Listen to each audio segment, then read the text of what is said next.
이 시간에는 궁합을 보도록 하겠습니다. 궁합은 두 사람의 궁합인데, 이 사람들이 오른쪽에는 아들의 궁합이고, 왼쪽에는 며느리의 궁합입니다. 그래서 이 궁합을 봄에 있어서 두 가지를 고려해야 할 것입니다. 흔히 궁합은 원진살을 피해야 된다는 이야기를 합니다. 특히 부부 싸움을 심하게 하는 그런 부부일수록 원진살의 영향을 받고 있다고 보는 것입니다. 그리고 조원궁합은 부부 사이가 좋고 좋은 궁합을 하면 서로가 용신을 공유를 한다면 참으로 좋은 궁합으로 봐야 할 것입니다. 특히 조후용신이 있고 또 병약용신이 있는데 조용신도 좋고 또 병약용신도 서로 약을 가지고 있으면 좋은 사주를 할 것입니다. 서로 도와주는 약이 되는 그런 사주라면 좋은 궁합으로 풀이할 수 있을 것입니다. 오른쪽에는 아들의 사주고 왼쪽에는 며느리의 사주가 되는데 이 아들과 며느리가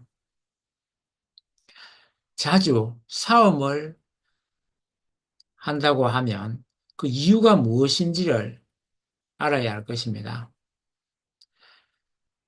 오른쪽 아들의 사주는 보면 토의 기운이 많이 들어 있습니다. 토의 기운이 많이 들어 있고 또 왼쪽 사주를 보면 금의 사주가 많이 들어 있습니다. 오른쪽 사주는 원래 절기상 이분은 봄에 태어났고 왼쪽에 며느리는 가을에 태어났습니다. 그리고 조용신으로 보면 서로가 병을 원합니다. 그러니까 병화를 원할수록 병화가 용신이 되는 그런 사주라고 볼 수 있습니다. 그리고 갑의 용신을 서로 원하기도 합니다. 조용신으로 보면. 이 두 사주의 그러면 원진살부터 살펴보도록 하겠습니다. 부부싸움을 자주 한다고 한다면 원진살이 원인일 텐데, 오른쪽에 있는 원진살 중에 부부가 가장 꼭 봐야 될 사주는 배우자 궁에 일주에 원진이 들면 그것은 아주 안 좋은 궁합이라고 합니다. 술과 아래에 있는 사가 서로 원진으로 대치하고 있습니다. 그래서 이러한 사술 원진살이 들어있을 경우에는 자주 싸우게 되는데 또한 오른쪽 위에 아들에서는 인이 들어있고 인목이 들어있는 조상궁에 연주에 인목이 들어있는 반면에 아래에 며느리는 부모궁과 부부궁에 즉 일주와 시주에 그러니까 월주와 일주에 나란히 유금이 들어있습니다. 이런 인유는 원진살로서 역시 원진살이 겹쳐서 이렇게 두 가지 이상 되게 되면 아주 부부 싸움을 많이 한다고 봐야 할 것입니다. 그러면 부부궁에 서로가 물려서 원진살이 들어있는 것은 아니기 때문에 그렇게 심각하게 나쁘다고는 볼 수 없고 서로가 노력하고 극복할 수 있는 정도의 원진살이라고 볼 수 있을 것입니다. 특히 조상궁에 연주에 들어있는 인유 원진살은 초년이기 때문에 조상에 해당하고 세월이 가면 점차 힘이 약해지기 때문에 그다지 심하지 않을 것이고 또 이 아들의 사주를 보면 아들은 공망이 많이 들어 있습니다. 그래서 공망이라 하는 것은 그렇게 심하지 않는다는 이야기입니다. 그러니까 완화시켜주는 그런 공망이 무려 4개나 들어있기 때문에 안 좋은 것들이 다 힘이 약해지는 것입니다. 그래서 비록 원진살이 있다 해도 그렇게 심각하게는 작용하지 않게 되는 것입니다. 그리고 그러면 아들은 이 특징을 다시 보면 아들의 사주는 무제사주입니다. 남자가 무제사주이면 부부 간에 철을 얻기가 힘들 것입니다. 그러나 이미 결혼을 했다고 한다면 그것은 대운에서 재운이 들어옴으로써 이것을 보완했기 때문에 대운에 들어있는 재운은 약하다는 것입니다. 그만큼. 그래서 상당한 노력이 부부의 관계를 유지하기 위해서는 상당한 노력이 필요하고 또 그것이 길어야 40년이기 때문에 중간에 이별하기가 아주 쉬운 그런 입장입니다. 또한 이 며느리의 사주의 입장에서 보더라도 며느리도 무관사주라고 할 수 있습니다. 무관사주라는 것은 관은 여성에게 관은 남편이며 또 아버지자 또 직업이기도 한데 남편의 사주에 남편이 들어있지 않다 하더라도 이 역시 무관사주라고 직접 이야기하기는 어려울 것입니다. 왜냐하면 이 며느리는 편재가 유금으로서 들어와 있는데 정제까지 들어있기 때문에 재가 아주 많은 데다가 삼합이 사유축 금국으로 역시 재가 많은 입장입니다.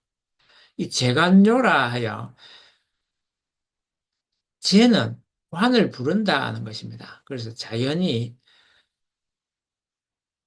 이 편재나 정제가 관으로 넘어가기 때문에 역시 그 입장이기 때문에 결혼을 했다고 봅니다. 그러나 원래 없는 무관사주이기 때문에 이분도 노력을 많이 해야 되는 것입니다. 그래서 이 두 부부가 부부 관계를 유지한다는 것은 아주 쉽지 않은 그런 입장이라고 볼 수 있습니다.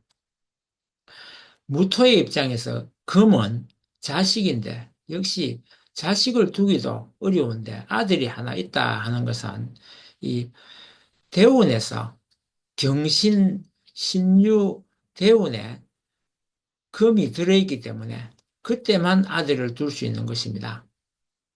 그래서 이러한 입장이라면 또 정화의 입장에서 아들은 토의 입장인데 이 상관으로서 염주에 들어있습니다. 그래서 아들을 일찍 둘 수 있는 입장이었다는 것입니다. 결혼을 일찍 해갖고 두는 반면에 이 아들을 계속 둔다는 것은 평생을 데리고 있다는 것은 상당한 노력이 필요한 것입니다. 그래서 이런 경우에는 자식을 많이 낳아야만 자식을 계속 둘 수 있다는 그런 입장이 될 것입니다. 그리고 오른쪽에 있는 아들의 사주는 단명하는 사주라는 것을 항상 염두에 둬야 될 것입니다. 단명한다는 것이 어디에 나오느냐고 물어볼 텐데 대운에 보면 50대에 가면 55세 정도 되면 묘가 들어옵니다. 그 묘가 들어있다는 것은 그만큼 위험한 사주이기 때문에 죽을 고비를 넘긴다는 이야기입니다. 꼭 묘가 들었다고 죽는다는 뜻이 아니고 죽을 고비를 넘길 만큼 어려움이 닥쳐오는 것입니다. 그러면 이 오른쪽에 있는 아들의 입장에서 그러면 그 묘가 또 어디에 있는지를 하나 더 살펴본다면 처부부공에 묘가 들어있습니다. 그래서 이대로 간다면 철을 잃게 된다는 뜻이 되는 것입니다. 그래서 부부싸움 끝에 철을 극하는 그런 사주를 타고난 입장이기 때문에 다행히 그것이 공망이 들어있고 또 그 묘가 술토로 들어와 있기 때문에 이 토의 기운을 좀 죽일 수 있으면 또 힘을 뺄 수 있으면 다행히 어려움을 극복하고 넘어갈 수 있을 것입니다. 토의 기운을 힘을 빼는 것은 금의 입장이고 금은 곧 자식입니다. 그래서 자식을 두게 되면 자연히 이러한 묘의 힘을 빼주기 때문에 자연히 부부 사이가 다소 나쁘다 하더라도 극복하고 넘어갈 수 있는 것입니다. 그리고 이 원진살을 이루고 있는 살을 살펴보면 뭐 때문에 그런지를 보면 주로 형제 때문에 특히 사술 원진이라 했습니다. 그래서 이 며느리도 사는 비견급제로서 가까운 형제와 또 뭐 친구 이런 사람들의 원인이라는 걸 알 수 있습니다. 싸움의 원인이 대부분. 그래서 아들의 입장에서도 비견급제로서 친구들 때문에 자꾸 싸움이 일어난다고 볼 수 있습니다. 그래서 친구들과 같이 어울리면서 부부 사이가 자꾸 나빠지는 그런 입장이기 때문에 밤늦게 친구가 불러낸다든지 친구에게 보정을 쓴다든지 어쨌든 친구의 여러 가지 때문에 서로가 자꾸만 싸움이 일어나고 있기 때문에 이런 입장에서는 친구와의 관계를 되도록이면 집안에 끌어들이지 말고 밖에서 풀고 들어가야 될 것입니다. 그리고 이 오른쪽에 아들은 인수가 많이 있기 때문에 인수가 많다는 것은 곧 많이 알고 또 어머니의 입장이 강하다는 것입니다. 그래서 이러한 인수가 강한 사람은 주로 선생을 하거나 지도자의 입장에서 가르치는 제자가 많을 것입니다. 그래서 가르치는 제자들이 이분이 경신, 신유, 이 동주하고 있는 대운에 금이 들어와 있는 이런 입장에서 된다면 이 동조한다는 것은 심한 것입니다. 이 스트레스를 지금 많이 받고 있는 입장입니다. 그래서 이분이 자기 부하 때문에 많은 스트레스를 받고 있기 때문에 그 스트레스를 집에 가져와서 자기 부인과 싸움을 벌인다는 것은 부인으로 보는 것이 아니라 부하로 보고 있는 것입니다. 그래서 이렇게 된 입장에 본다면 싸움을 말리기보다는 그 싸움을 건전하게 성화시킬 필요가 있을 것입니다. 그래서 같이 부부 간에도 게임을 한다든지 또 스포츠를 통해서 서로 경쟁하고 같이 달리기도 하고 서로 뭐 야구장에 연습장에 가 야구를 한다든지 또 골프를 한다든지 서로 건전한 스포츠 경기를 통해서 서로가 경쟁하고 땀을 흘리고 이렇게 하면서 자꾸 풀어야 됩니다. 꽁하게 감춰두지 말고 몸에 쌓인 스트레스를 풀 수 있도록 늘 서로 화가 날 때마다 그 화를 상대방이 푸는 것이 아니라 서로 스포츠를 통해서 경쟁을 하고 풀어나가면 아주 좋을 것입니다. 꼭 밖으로 나가기 힘든다면 서로 뭐 같이 컴퓨터 게임을 한다든지 비디오 게임이나 이런 것들을 해서 서로가 그 안 좋은 극성을 다 해결한다면 좋은 부부로서 역시 유지할 수 있고 그리고 이 아들은 마지막에 보면 자녀궁에 보면 제왕천상화가 들어있습니다. 제왕천상화가 들기는 참 어려운데 이 제왕천상화를 사주에 둔 사람은 큰 자식을 두게 됩니다. 큰 자식을 두게 되고 그 자식이 훌륭한 인물로서 큰 인물을 낳게 될 텐데 이분은 역시 아까 말씀드린 대로 재운이 없기 때문에 결혼하기부터 어려운 것입니다. 거기다가 자식을 두기는 더더욱 힘든 것입니다. 오른쪽 아들의 사주는 수혜가 없고 금이 없는 그런 약간 한쪽으로 치우친 사주이기 때문에 많은 노력이 필요합니다.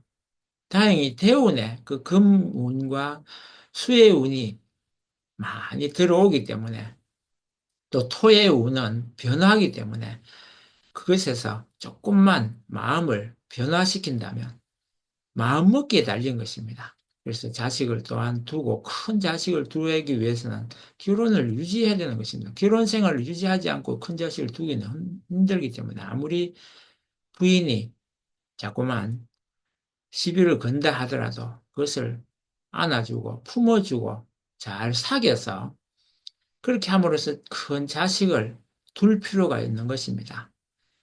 그래서 제자로 인해서 아래 사람으로 인해서 어려움이 있다 하더라도 제자를 잘 길러서 큰 재물을 제목으로 키우는 그런 역할을 함으로써 모든 문제를 이 사주가 원래 바라는 그 목적을 달성할 수 있을 것입니다.